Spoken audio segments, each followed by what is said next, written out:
एक दिल के तुकडे हुए हजार, कोई कहा गिरा अशी परिस्थिती महाविकास आघाडीची होणार आहे आणि झाली आहे. महाविकास आघाडी ही वेगवेगळ्या दिशेचे 10 तोंड, वेगवेगळ्या विचाराचे 10 तोंड घेऊन एकत्र आली आहे.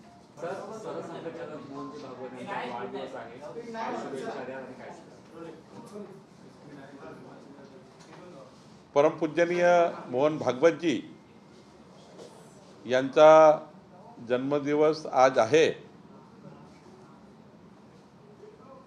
मी लहानपणापासूनच मोहनजींच्या संस्कारामध्ये वाढलेलो आहे आणि मोहनजींचं जीवन हिंदू राष्ट्राकरता, समाजाच्या शेवटच्या व्यक्तीच्या जीवनामध्ये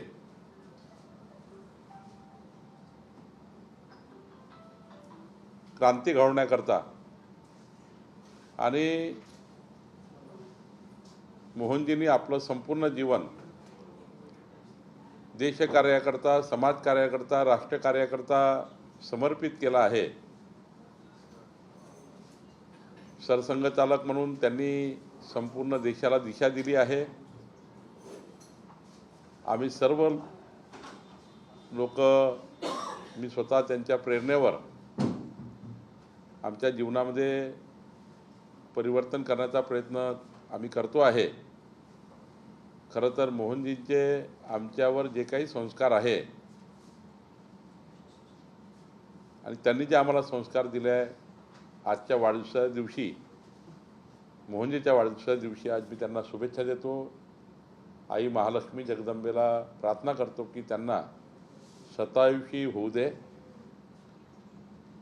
आणि जे कार्य मोहनजींनी आपल्या जीवनाचा भाग केला आहे, राष्ट्रकार्य, हिंदू राष्ट्रकार्य आणि देशाकरता समर्पित जीवन, त्यांचं कार्य अहोरात्र, त्यांचं आरोग्य हे उत्तम राहू दे अशी आई महालक्ष्मीला प्रार्थना करतो. सर, संघाला 100 वर्ष पूर्ण होत आहेत. पंतप्रधान नरेंद्र मोदींनी आज एक खास पत्र आणि लेख लिहिला आहे मोहनजींवर.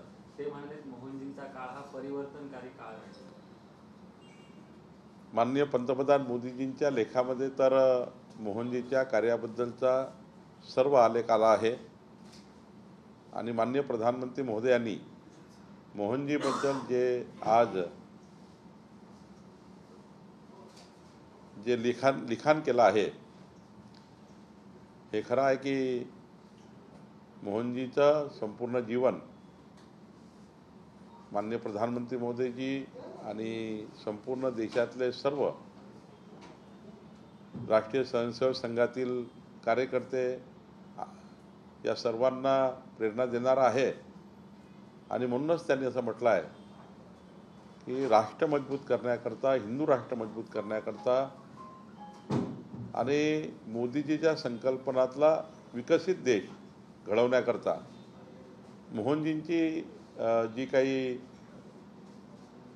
पाठबळ मिळतं आहे, या पाठबळावर माननीय प्रधानमंत्री महोदयांनी सुद्धा मोहनजीच्या कार्याचा उल्लेख या ठिकाणी केला आहे.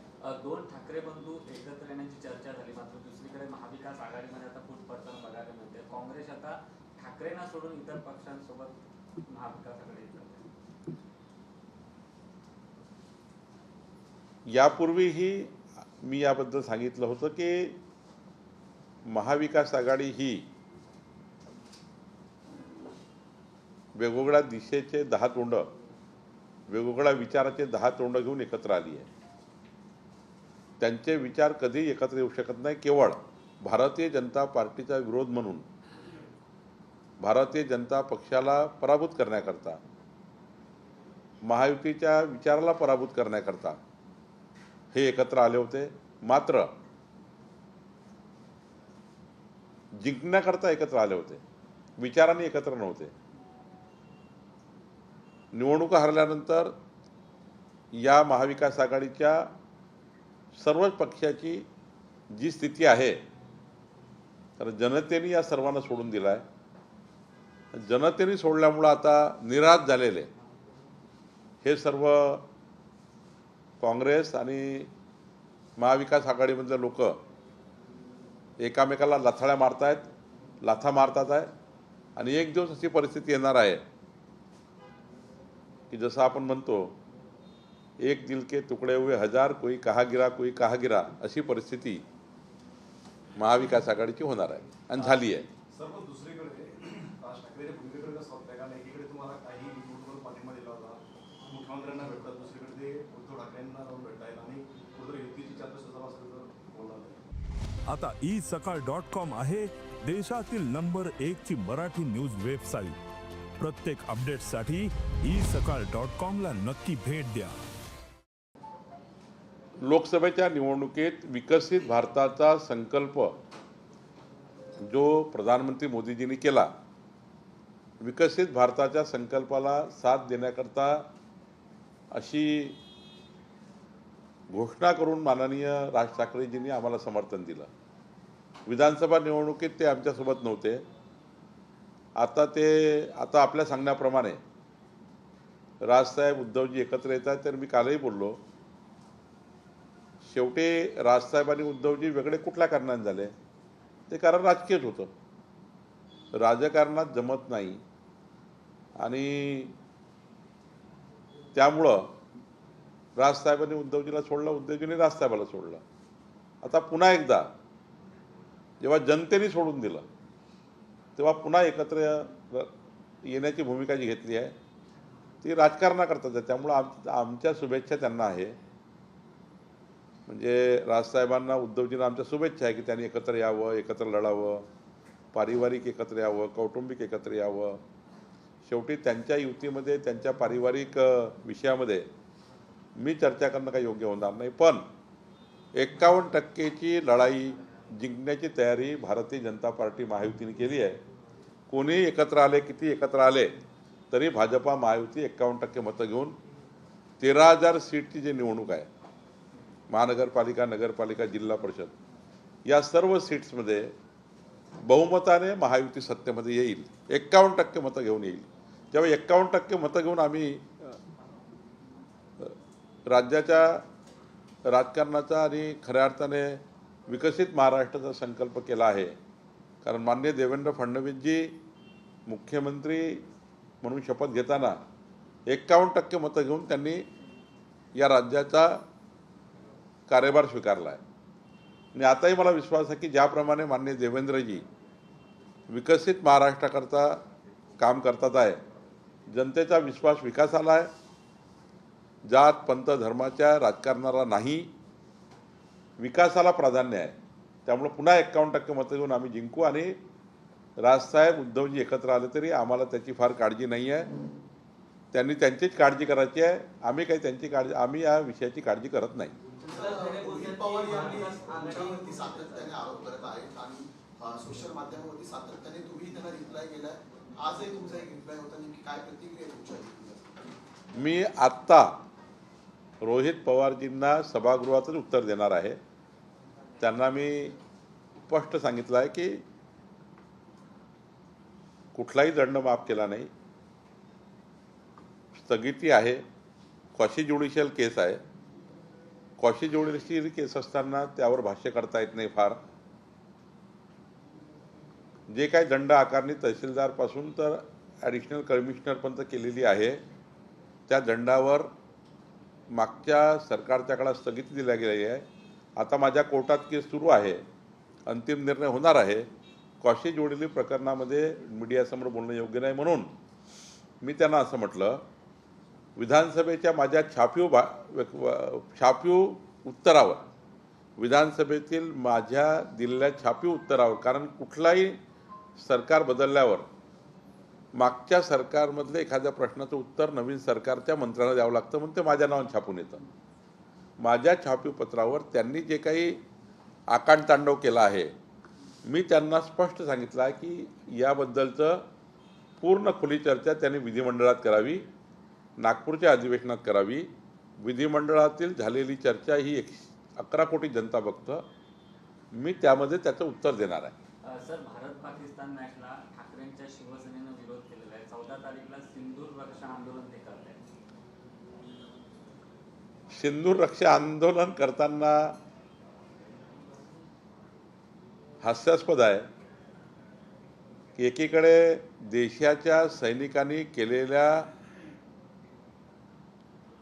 देशकार्यावर, म्हणजे सैनिकांनी पाकिस्तानमध्ये घुसून दहशतवाद्यांचे अड्डे उद्ध्वस्त केले आणि त्यावर शंका व्यक्त करणारे, देशाच्या सैनिकांनी केलेलं सिंदूरसारखं ऑपरेशन महादेव यावर शंका उपस्थित करणारे, आम्हाला पुरावा दाखवा असे म्हणणारे लोक राजकारणापोटी इतके लाचार झाले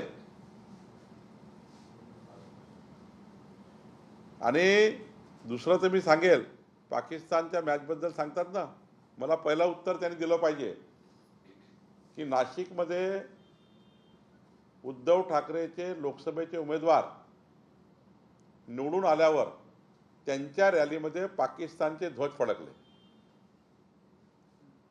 परभणीच्या रॅलीमध्ये उद्धव ठाकरेंच्या उमेदवार निवडून आल्यावर लोकसभेमध्ये पाकिस्तानचे ध्वज फडकले आणि धाराशिवमध्ये ध्वज फडकले पाकिस्तानचे. तेव्हा उद्धव ठाकरे यांनी त्यावेळी त्याचं स्वागत केलं पाकिस्तानच्या ध्वजाचं. म्हणजे यांचे उमेदवार निवडून येतात त्या ठिकाणी पाकिस्तानला लागून चालणार करणारे लोक यांच्या रॅलीमध्ये पाकिस्तानचे ध्वज फडकवतात. त्याचं उत्तर आधी दिलं पाहिजे आणि मग त्या ठिकाणी हिंदुस्थान पाकिस्तानच्या मॅचवर बोललं पाहिजे. म्हणजे तुम्ही तर इतके लाचार झाले होते मधल्या काळात की महाविकास आघाडीच्या सोबत जाऊन मुख्यमंत्री पदासाठी तुम्ही पाकिस्तानला समर्थन करणाऱ्या काही लोकांचा विचार स्वीकारला गेला, तुम्ही स्वीकारला तो विचार, आणि आता तुम्ही सिंदूर यात्रा वगैरे काढून या ठिकाणी कशाला हास्यास्पद वर्तन करून घेताय असं मला वाटतं. खरं तर महाराष्ट्राची जनता या लोकांना कधीच माफ करणार नाही. महाराष्ट्राच्या जनतेने ते 2.5 वर्ष महाविकास आघाडीचे डोळ्यांनी बघितलेले आहेत. नाशिकच्या लोकसभेच्या रॅल्याही बघितल्या आहेत, परभणीच्या रॅल्याही बघितल्या आहेत आणि धाराशिवच्या रॅल्याही बघितल्या आहेत. पाकिस्तानचे ध्वज फडकवणारे आम्हाला शहाणपण शिकवतात आहे की पाकिस्तान हिंदुस्थानाची मॅच कशी होते. क्रीडा स्पोर्ट्समध्ये कधी तुम्ही कुठल्या देशाचा आंतरराष्ट्रीय विचार करून त्या ठिकाणी खेळावं लागतं, खेळाडू वृत्तीने खेळावं लागतं आणि त्यामुळं खेळामध्ये कुठलाही त्या ठिकाणी भेदभाव असू शकत नाही. पण जेव्हा आमच्या घरात घुसून तुम्ही दहशतवादी कारवाया कराल तेव्हा मोदीजींनी दाखवून दिलं की आमच्या जनतेला जर छेडछाड केला, आमच्या नागरिकाच्या जीवाशी खेळाल, तुमच्या घरात घुसून, पाकिस्तानच्या घरात घुसून तुमचं घर उद्ध्वस्त करण्याची ताकद देशाच्या सैनिकामध्ये आणि भारताच्या प्रधानमंत्र्यामध्ये आहे. हे माननीय मोदीजींनी दाखवून दिलं आहे. त्यामुळे आता जास्तीचे शहाणपण करण्याची फार गरज नाही आहे. कर्नाटकच्या मुख्यमंत्र्यांनी एक वेगळी मागणी केली आहे. एक मेट्रो स्टेशन आहे शिवाजीनगर नावाचं, ते नाव बदलून सेंट मेरी असं केलं पाहिजे, ही मागणी त्यांनी आता केली आहे. छत्रपती शिवाजी महाराजांचा इतिहास पुसून टाकण्याची भाषा करणाऱ्यावर त्या ठिकाणी हा देश कधीच माफ करू शकत नाही. मग हे काँग्रेसचे लीडर जे आहे महाराष्ट्राचे, आणि राहुल गांधी जेव्हा महाराष्ट्रात येईल तेव्हा विचारू त्यांना की कर्नाटकमध्ये अशा प्रकारची मागणी झाली, त्यावर तुम्ही काही बोलत नाही. आता हे महाराष्ट्रातले काँग्रेसचे नेते जे आहे किंवा हे उद्धवजी आणि इतर जे लोक आहेत त्यांचे सवंगडी महाविकास आघाडीचे, यांनी यावर आपलं मत व्यक्त केलं पाहिजे. कारण इथे ते मोठ्या मोठ्या गोष्टी करतात हिंदुत्वाच्या, छत्रपती शिवाजी महाराजांच्या बाबीबद्दल, छत्रपती शिवाजी महाराजांबद्दल या ठिकाणी मोठ्या मोठ्या गोष्टी करायच्या आणि अशा पद्धतीचं वर्तन कर्नाटकमध्ये होत असताना चूप बैसायचं ही दुटप्पी भूमिका आहे ही त्यांनी सांगितली पाहिजे. सर, कर्नाटक सरकारने कालच्या त्यांच्या राज्य मंत्रिमंडळाच्या बैठकीत एक महत्त्वपूर्ण निर्णय घेतलेला आहे. अलमट्टी धरणाच्या उंची जी वाढवायची आहे त्याचा भूसंपादन राबवणार असल्याचं त्यांनी. नाही, कर्नाटक सरकारने काही निर्णय घेतला असेल तरी आमचं सरकार, माननीय मुख्यमंत्री, शेवटी लवाद आहे प्रत्येक गोष्टीला, केंद्रही हस्तक्षेप करू शकतं. त्यामुळं जर महाराष्ट्राला धोका निर्माण होत असेल तर आमचे मुख्यमंत्री चर्चा करतील. माननीय मुख्यमंत्री याच्यामध्ये अलर्ट आहे आणि निश्चितपणे गरज पडली तर केंद्राचा हस्तक्षेप त्या ठिकाणी मुख्यमंत्री मागतील. पण त्या ठिकाणी मला मुख्यमंत्रीची भूमिका सांगतील मुख्यमंत्री, पण कोणत्याही परिस्थितीमध्ये महाराष्ट्राला धोका होईल आणि आम्ही चुपचाप बसू असं होणार नाही. दुसरीकडे आता ओबीसी संदर्भात तुम्ही जरी पुरावा घेतला असता तरी दुसरीकडे दसऱ्यानंतर ओबीसी समाज आहे तो मुंबईमध्ये आंदोलन करताना पाहायला मिळणार. या सगळ्या संदर्भामध्ये त्यांची एक ऑनलाईन बैठक देखील आज पार पडलेली आहे. नाही, मी त्यांना खुलं आव्हान दिलं आहे की मी या समितीचा अध्यक्ष म्हणून कॅबिनेट सब कमिटी जी आहे ओबीसीची त्यांना चर्चेकरता दारं उघडे आहेत. मी त्यांना विनंती करतो आपल्या माध्यमातून, जर त्यांना वाटतं की ओबीसीचं काही नुकसान होतं आहे, समाजाचं काही नुकसान होतं आहे, त्यामध्ये त्यांना काही अधिकची चर्चा करायची आहे तर त्यांच्याकरता चर्चेचे दारं उघडे आहेत. माननीय मुख्यमंत्री चर्चा करू शकतील, मी चर्चा करू शकेल, निश्चितपणे आमची कॅबिनेट सब कमिटी चर्चा करेल. तर जर असं कुणाला वाटतं, मी लक्ष्मण हाकेंनाही काल त्या ठिकाणी स्वतः फोन केला की तुम्ही त्या ठिकाणी काही चर्चा करायची ते करू शकता, कारण परवा त्यांचा मला त्या ठिकाणी या जे स्टेटमेंट केलं त्यांनी ओबीसी उपसमितीबद्दल त्याबद्दल मी फोन केला की तुम्ही ओबीसी उपसमितीबद्दल स्टेटमेंट करण्याऐवजी तुम्ही चर्चा करा तुमच्या मनात काय आहे किंवा तुम्हाला काय अडचणीचं वाटतं. निश्चितपणे आम्ही चर्चा करू. ही काही ओबीसी जे काही संघटना आहे त्या आंदोलन करतायत त्यांनाही माझं आव्हान आहे की तुम्ही चर्चेला या. मी केव्हाही चर्चेला तयार आहे आणि मुख्यमंत्री सुद्धा चर्चा करू शकतो. मराठा आरक्षण संदर्भात सरकारने जो काही निर्णय घेतला आहे त्याला हायकोर्टामध्ये आव्हान देण्यात आलेलं आहे. सरकारच्या पुढच्या असेल वाटतंय दोन याचिका दोन याचिका दाखल झालेल्या आहेत. त्यामुळे 2 सप्टेंबरचा शासन निर्णय धोक्यात यायची शक्यता वाटते. प्रत्येकाला आपले अधिकार आहेत, संविधानिक अधिकार आहेत, प्रत्येकाला आपलं स्वातंत्र्य आहे. ज्यांनी कुणी हायकोर्टमध्ये केस केली असेल, शासन त्याचं संपूर्ण उत्तर कोर्टात देईल. आणि मी कालही सांगितलं, कालही मी मांडलं, कालच्या आमच्या ओबीसीच्या सब कमिटीमध्ये आम्ही माननीय मुख्यमंत्री यांच्यावर विश्वास दर्शवला की माननीय मुख्यमंत्री कधीही या राज्यामध्ये ओबीसीवर अन्याय होऊ देणार नाही.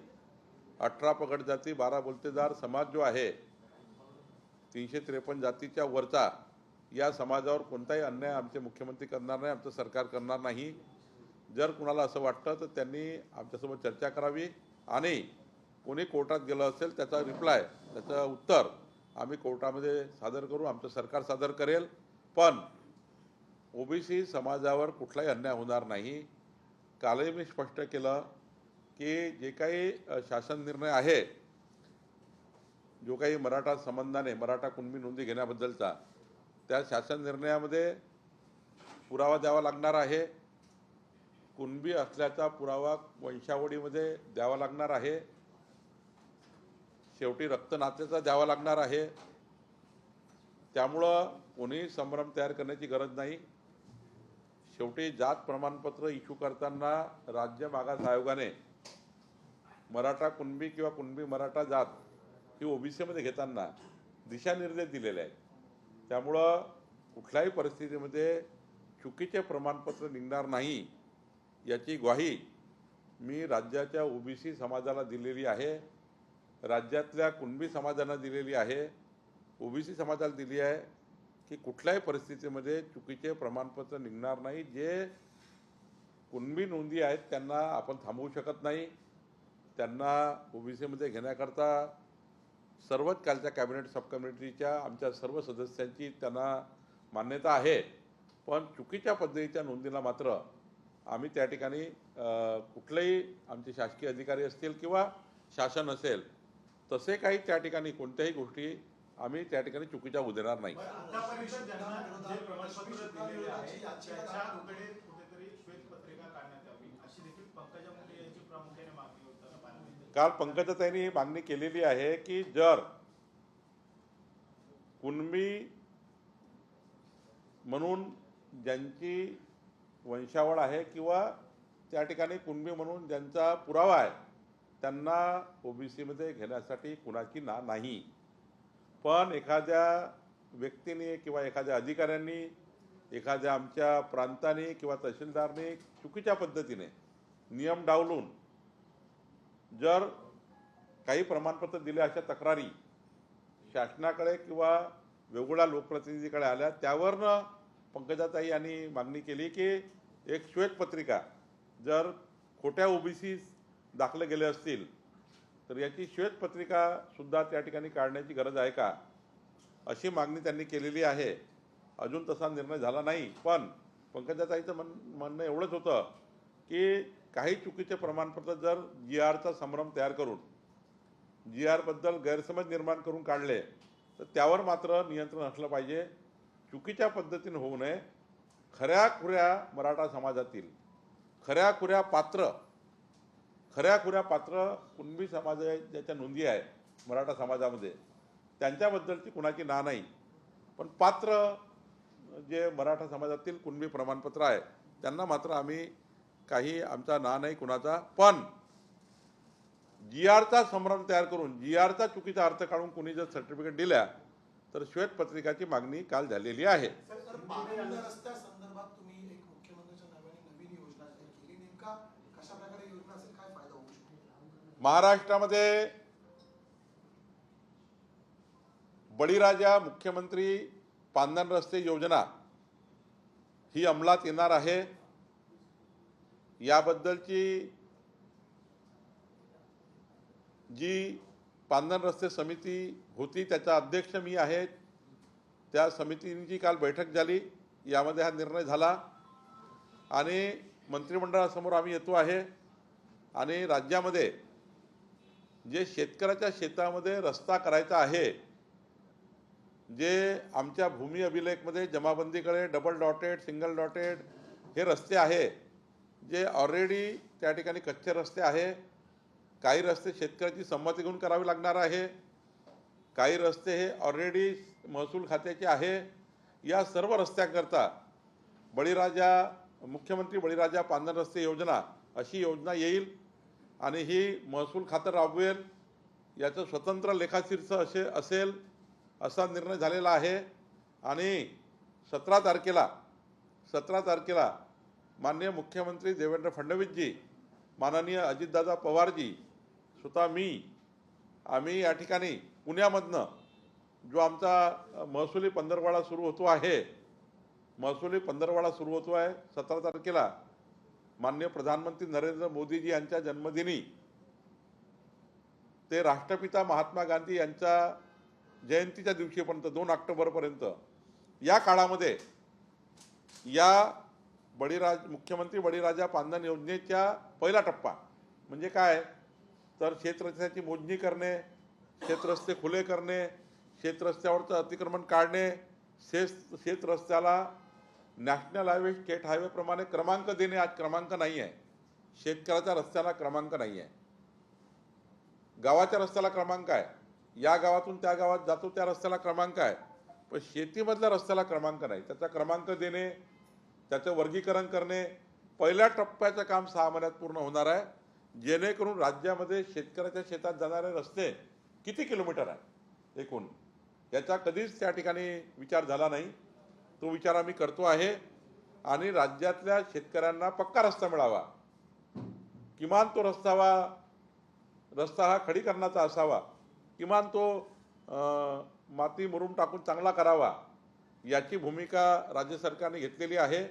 आणि म्हणून राज्यातल्या इतर योजना चालूच राहणार आहे. रोजगार हमीची पांदन योजना सुरू राहणार, मातोश्री पांदन योजना या सर्व सुरू राहणार. त्या व्यतिरिक्त एक मुख्यमंत्री बळीराजा पांदन रस्ते योजना या राज्यामध्ये येणार आहे. आणि 17 तारखेला या योजनेचा आम्ही शुभारंभ करतो आहे आणि मुख्यमंत्र्यांच्या हस्ते करतो आहे, पुण्यातनं करतो आहे. आणि राज्यभर आमचे पालकमंत्री, आमचे आमदार, पंचायत ते पार्लमेंटपर्यंत सर्व लोकप्रतिनिधी या अभियानामध्ये भाग घेणार आहे. आणि त्यामुळं या राज्यामध्ये ही नवीन योजना शेतकऱ्यांना समृद्ध करण्याकरता येत आहे. पोलीस महासंचालक रश्मी शुक्ला यांच्या विरोधामध्ये मानहानीचा दावा केला होता नाना पटोले यांनी फोन टॅपिंग संदर्भात. मात्र आता दिवाणी न्यायालयाने तो दावा रद्द केला आहे अवैध ठरवून. नाना पटोलेंनी आता याचा खऱ्या अर्थाने जे चुकीची याचिका दाखल केली असंच म्हणता येईल, कारण कोर्टाने जर रद्दबादल केली आहे तर उत्कृष्ट अधिकारी काम करताना आमच्या DG उत्कृष्टपणे काम करताना असं अधिकाऱ्यांना डिमोरलाइज करण्याकरता कोर्ट केसेस वगैरे करणे हे काही योग्य नव्हतं. DG अत्यंत प्रामाणिकपणे या राज्याला माननीय मुख्यमंत्र्यांच्या मार्गदर्शनाखाली कायदा व्यवस्था सुरक्षित करतायत. आज बघा या राज्यातली कायदा सुव्यवस्था ज्या पद्धतीने आमच्या DGनी सांभाळलेली आहे मुख्यमंत्र्यांच्या मार्गदर्शनाखाली, अशा अधिकाऱ्यांना, अशा प्रामाणिक अधिकाऱ्यांना नाना पटोलेजींनी डिमोरलाइज करायचं नव्हतं अशा केसेस टाकून, पण त्यांनी केलं. कोर्टाने योग्य निर्णय घेतला. महाविकास आघाडी कुठली तरी चालेल, परंतु दोन भाव हे तुटले नाही पाहिजेत असं चंद्रकांत खैरेंनी वक्तव्य केलं आहे. कसं होतं यावर? काँग्रेसच्या वडेट्टीवारांनी नाना पटोलेंनी आणि त्यांचे अध्यक्ष हर्षवर्धन सपकाळांनी यातून बोध घ्यावा की जेव्हा त्यांना मुख्यमंत्री व्हायचं होतं उद्धव ठाकरेजींना, तेव्हा तुम्ही त्यांना जवळ केलं. तुमचेच हे सर्व जे परिवार आहे या परिवारात तुम्हीच फुटताय, ते उत्तर देतील आता काँग्रेस पार्टी किंवा ते शरद पवार साहेब बोलतील चंद्रकांत खैरेवर. किरण माने आहेत, त्यांनी एक पोस्ट केलेली होती. त्या पोस्टवरती भाजपचे जे काही कार्यकर्ते असतील त्यांना अंध बघता आहे तुम्ही म्हटलेलं आहे. कसं बघता या ट्विटला? किरण माने हे राष्ट्रवादी काँग्रेसचे कोण किरण माने, त्यांना मी ओळखत नाही.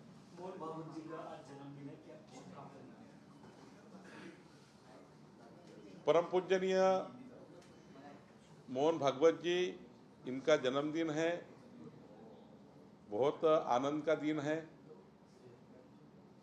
मोहन भागवत जी ने उनका संपूर्ण जीवन एक खुली किताब है. पूरे विश्व में जो हिंदू समाज है, देश का हिंदू समाज है और सभी 140 करोड़ जनता है, ये जनता देख रही है कि मोहन भागवत जी ने उनके जीवन को राष्ट्रभक्ति के लिए, राष्ट्रनिष्ठा के लिए, संगठित समाज के लिए, हिंदू राष्ट्र के लिए समर्पित किया है. और मैं बहुत नसीबवान हूँ, मेरे जैसे कार्यकर्ता के ऊपर उनके संस्कारों का छाया है. कई बार बचपन से हमें उनका आशीर्वाद मिला है, मिलते रहता है. हमारे जीवन में भी हम जो समाज के लिए कुछ काम करते हैं, ये प्रेरणा मोहन भागवत जी से हमको मिलती है. मैं यही कहूँगा, विकसित भारत के लिए जो संकल्प प्रधानमंत्री ने किया है, उस प्रधानमंत्री के संकल्प को बहुत मजबूत करने का काम मोहन भागवत जी और उनकी प्रेरणा कर रही है. तो महाराष्ट्र में भी हम जो काम करते हैं, हमें भी ये सारी प्रेरणा मिलती है. मैं मेरी महालक्ष्मी जगदम्बा माता जी से प्रार्थना करता हूँ कि मोहन भागवत जी का जीवन, उनका जीवन सार्थक रहे, शतायुषी हो, उनका जो हेल्थ है वो अच्छा रहे, उनका आरोग्य अच्छा रहे, क्योंकि आज मोहन भागवत जी की प्रेरणा की ज़रूरत पूरे देश को है. विकसित राष्ट्र के लिए ज़रूरत है और उनका जीवन ये हम सब के लिए महत्वपूर्ण है, देश के लिए महत्वपूर्ण है. मैं उनकी लंबी आयु की प्रार्थना करता हूँ. सर, राहुल गांधी ने जिस तरीके से बीजेपी के ऊपर आरोप लगाया था वोट चोरी का, उसके बाद जिस तरीके से उन्होंने जो PDF शो किया था, उसका जो मेटा डेटा है वो म्यांमार से जुड़ा हुआ, म्यांमार में सब पूरा PDF बना हुआ है, ऐसे खुलासे हो रहे सर बाहर. किस तरीके से देखते हैं, जिस तरीके फॉरेन हैंड करके इसमें कहा जा रहा है? ये राहुल गांधी को जिस प्रकार से देश की जनता ने पटकनी दी है और इसमें से उभरना चाहते हैं। उभरने के लिए विदेशियों का और यहाँ के अराजकता करने वाले लोगों का साथ लेकर अराजक विचार तैयार करने का काम यानी महामानव डॉक्टर बाबा साहेब आम्बेडकर जी ने जो संविधान से, उनके संविधान से जो संस्थाएं बनी है, चुनाव आयोग, जो चुनाव आयोग के माध्यम से 65 साल सत्ता में हो रहे, हमने कभी 65 साल की सत्ता में ये आरोप चुनाव आयोग पर नहीं लगाया कि चुनाव आयोग की वजह से कांग्रेस पार्टी 65 साल सरकार में रही। लेकिन 15 साल के हमारे कार्यकाल में राहुल गांधी महामानव डॉक्टर बाबा साहेब आम्बेडकर जी के संविधान का अपमान करते हैं, संविधान से बनी हुई संस्था पे वो आरोप करते हैं और इसका कनेक्शन आपको दिखता है कहाँ से है। तो ये एक प्रकार का देश विरोधी कर्तव्य है। चुनाव आयोग के ऊपर इस प्रकार से आरोप करना ये देश विरोधी कार्य है, संविधान विरोधी कार्य है। और जिस प्रकार से पटकनी खाई है, बिहार में भी खाएंगे पटकनी, महाराष्ट्र में भी खाएंगे और पूरा देश आगे चल के 2029 में अब जो मिले वोट, जो वोट लोगों ने दिए उसके ऊपर शंका निर्माण करना, आपत्ति व्यक्त करना, ये जनता के खिलाफ एक प्रकार का अविश्वास है। जनता पे अविश्वास डाल रहे हैं, मतदारों पे अविश्वास व्यक्त कर रहे हैं। और कोई व्यक्ति जब जनता पे अविश्वास व्यक्त करता है तो आने वाले चुनाव में जनता उसको छोड़ती नहीं है। हम आने वाले 2029 में जनता को बताएंगे कि आपने मुझे वोट दिया था, ये वोटों का अपमान कर रहे हैं, इनने वोटों का अपमान किया है, मतदाताओं का अपमान किया है। और ये जो कनेक्शंस है आगे भी मुझे लगता है कि और कहाँ से कनेक्शन होगा ये कांग्रेसियों का, ये आगे आएगा ही जो आ रहा है। तो मुझे लगता है राहुल गांधी 8 महीने, 10 महीने, 12 महीने होने के बावजूद भी चुनाव को, उसके बावजूद भी अब वही झूठा लेकर घूम रहे वोट चोरी का आरोप। तो मुझे लगता है कि केवल अपनी इमेज कायम रखने के लिए, अपनी खुद की पार्टी बचाने के लिए, जो लोग पार्टी छोड़ के जा रहे हैं उनको रोक के रखने के लिए एक नैरेटिव तैयार कर रहे हैं। और लेकिन इसमें वो भूल जा रहे कि हम संविधान का अपमान कर रहे हैं, हम देश का अपमान कर रहे हैं, हम संविधान से जुड़ी हुई संस्थाओं के ऊपर आरोप कर रहे हैं। जिस संविधान की ये संस्थाओं ने, इलेक्शन कमीशन ने पारदर्शी चुनाव संहिता के माध्यम से स्वतंत्रता के बाद अभी तक इस देश में मजबूत लोकशाही दी है, ऐसी संविधान की इलेक्शन कमीशन पे आरोप लगाना ठीक नहीं है। सर, एक प्राइवेट कंपनी के करोड़ों रुपए पे ऑफ कर दिए, इस तरह का लगातार आरोप रोहित पवार लगा रहे हैं, इसमें क्या सच्चाई है? मैंने इसके पहले भी बार बार उनके हर आरोप का सोशल मीडिया के ट्वीट के माध्यम से रिप्लाई किया है। लेकिन जब राजनीति घुसी हुई है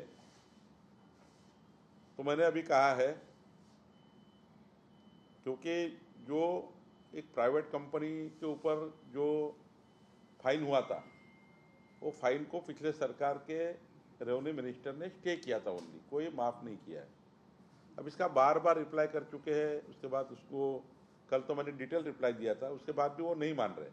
तो मैंने अभी आखिरी कहा है कि आने वाले विधिमंडल जो सेशन है, उस सेशन में उनको मैं अध्यक्ष जी को कहूँगा कि रोहित पवार को ज़रा समय दीजिए, वो ज़रा वो बात रखें उनकी, 11 करोड़ जनता भी देखेगी।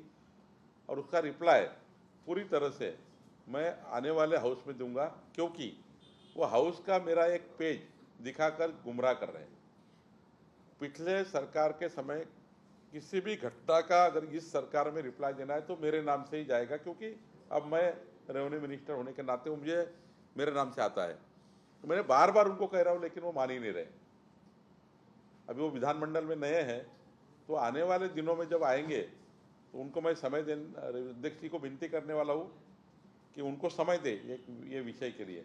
और जब वो विषय रखेंगे सेशन में तो मैं पूरा रिप्लाई करूँगा और पूरी बात रखूँगा और 11 करोड़ जनता सही झूठ क्या है ये भी जान लेगी। सर कर्नाटक के इंडिया वर्सेस मुख्यमंत्री ने पाकिस्तान अजब- सर इंडिया वर्सेस पाकिस्तान में जिस तरीके से मैच हो रहा है, संजय राउत जो है लगातार सवाल उठाए जा रहे हैं ऑपरेशन सिंदूर के ऊपर, क्यों मैच हो रही है, उसका विरोध प्रदर्शन कर रहे हैं, किस तरह देखेंगे सर? देखिए, ये ऐसे लोग हैं, ये जो सवेरे जिसका नाम आपने लिया, ये ऐसे लोग हैं, ये तो देश के सैनिकों ने पाकिस्तान में घुसकर दहशतवादियों के हल्ले उद्ध्वस्त, दहशतवादियों के अड्डे उद्ध्वस्त करके पाकिस्तान को सबक सिखा के वापस आ गए।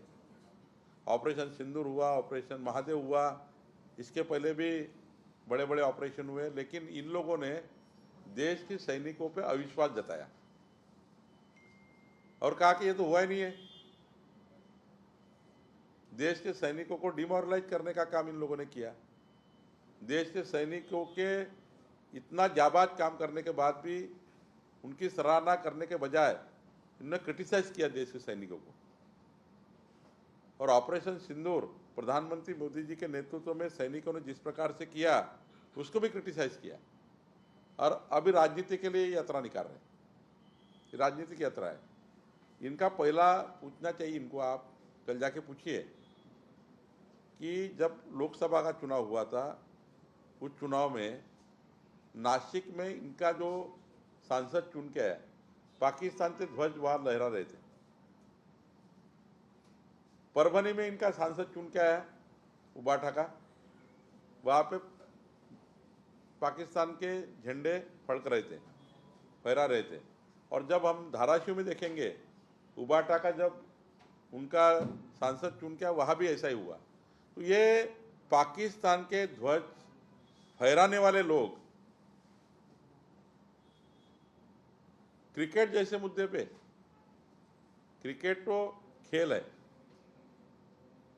वो खेलना चाहिए, लेकिन हम वो लोग हैं, हमारे मोदी जी ऐसे है, हमारे देश के नागरिकों के बाल को धक्का लगा घुसकर मारते हैं। ऑपरेशन सिंदूर होता है, ये लोग तो पाकिस्तान के ध्वज फहराते हैं मुंबई और महाराष्ट्र में। इनको बोलने के लिए कुछ लगना चाहिए। अब मैं इससे ऊपर अगर गलत शब्द निकालूंगा तो आप असंवैधानिक हो जाएगा। असंवैधानिक भाषा में बोलना ठीक नहीं है ये कुर्सी से। लेकिन जरा इन्होंने अपना चेहरा देख लेना चाहिए। वो जरा झंडे का वीडियो देख लीजिए, नासिक के झंडे का, उनको दिखा दीजिए कल उनकी रैली में क्या हुआ था। मुंबई के उनके प्रचार रैली में किसके झंडे फहरे थे, एक बार वो वीडियो दे देते आपको और दिखा दीजिए उनको आप क्या कर रहे हैं। मोदी जी तो ऑपरेशन सिंदूर के नाते सिंदूर को लेकर पाकिस्तान को, और आपने देखा होगा कि पाकिस्तान को मुंह तोड़ जवाब देने का सिर्फ किसमें हिम्मत है तो वो मोदी जी में है। पूरा विश्व जानता है ये, और विश्व ने भी मोदी जी के इस पहल को मजबूत करने का प्रयास किया है कि आतंकी के खिलाफ, दहशतवादियों के खिलाफ की लड़ाई मोदी जी ने जो लड़ना चाहते हैं, पूरा विश्व उनके साथ है। और ये अभी वोटों की राजनीति के लिए, मुंबई कॉरपोरेशन की राजनीति के लिए, महाराष्ट्र की राजनीति के लिए और महाराष्ट्र के आने वाले चुनाव को राजनीति को देखते हुए ये अभी यात्रा निकाल रहे हैं। तो जनता को सब समझता है, जनता वो भूली नहीं है, पाकिस्तान के झंडे फहराना वो भूली नहीं है। कर्नाटक के मुख्यमंत्री ने एक अजब विनती की है। उनका कहना है कि शिवाजीनगर जो मेट्रो स्टेशन है उसका नाम बदलकर सेंट मैरी कर देना चाहिए। तो ये जो महाराष्ट्र के जो उनके कांग्रेस के, महाविकास आघाड़ी के लीडर्स है, एक बार इसके ऊपर बोले, क्या उनको मान्य है ये? कर्नाटक के मुख्यमंत्री ने जो बोला है ये मान्य है क्या? जरा बोल देना चाहिए ट्वीट करके उद्धव ठाकरे जी ने। जरा ट्वीट करिए 1 घंटे के अंदर। वडेट्टीवार, नाना पटोले, शरद पवार जी, महाविकास आघाड़ी के सारे लोग ट्वीट करें इसके ऊपर क्या उनका कहना है। उनको मान्य है कर्नाटक के मुख्यमंत्री का कहना? और राहुल गांधी भी ट्वीट कर ले, समर्थन करने की बात करे या उनको सबक सिखाए वो। तो मुझे लगता है कि इस प्रकार की भाषा, और महाराष्ट्र में छत्रपति शिवाजी महाराज की जय बोलना और उधर ऐसा अपमान करना, वेट करेंगे 1 घंटा। मैं चैलेंज करता हूं उनको, मैंने आह्वान दे रहा हूं आपके माध्यम से कि जरा इसका खुलासा करें। वडेट्टीवार खुलासा करे, नाना पटोले खुलासा करे, जितेंद्र आव्हाड खुलासा करे, जयंत पाटिल खुलासा करे, इनके उद्धव ठाकरे जी और सारे जो लोग हैं वो खुलासा करें। इसके ऊपर क्या है, जरा देखेंगे क्या खुलासा आता है। हम तो ऐसे विचार वालों के लोगों को जनता ही सबक सिखाएगी, ऐसे विचार वाले लोगों को। छत्रपति शिवाजी महाराज जी का नाम बदलना चाहते हैं, ऐसे विचार भी मन में आते हैं। ये विचारों के खिलाफ हमारी लड़ाई है, ऐसे विचार उद्ध्वस्त कर देना चाहिए। Thank you sir. CP Radhakrishnan K vice president बनने के बाद प्रेसिडेंट ने कहा है कि आचार्य देवव्रत जो गवर्नर ऑफ गुजरात है उनको एडिशनल चार्ज दिया गया है महाराष्ट्र के भी गवर्नर के लिए, क्या कहेंगे? जो निर्णय हुआ है हमारे महाराष्ट्र के लिए, वो आदरणीय जो राज्यपाल जी आएंगे वो हमारे महाराष्ट्र के लिए ही मजबूत महाराष्ट्र करने के लिए हमारी सरकार को मार्गदर्शन करेंगे। हमारी सरकार जो मार्गदर्शन राज्यपाल जी करेंगे उनका स्वागत है और उनके मार्गदर्शन में हम काम करेंगे। देश विदेशातील प्रत्येक घडामोडींचे लाईव्ह अपडेट मिळवण्यासाठी आता साम टीव्हीच्या सर्व सोशल मीडिया प्लॅटफॉर्मला लाईक, फॉलो आणि सबस्क्राईब करा। तसंच सर्व नोटिफिकेशनसाठी बेल आयकॉन प्रेस करायला विसरू नका।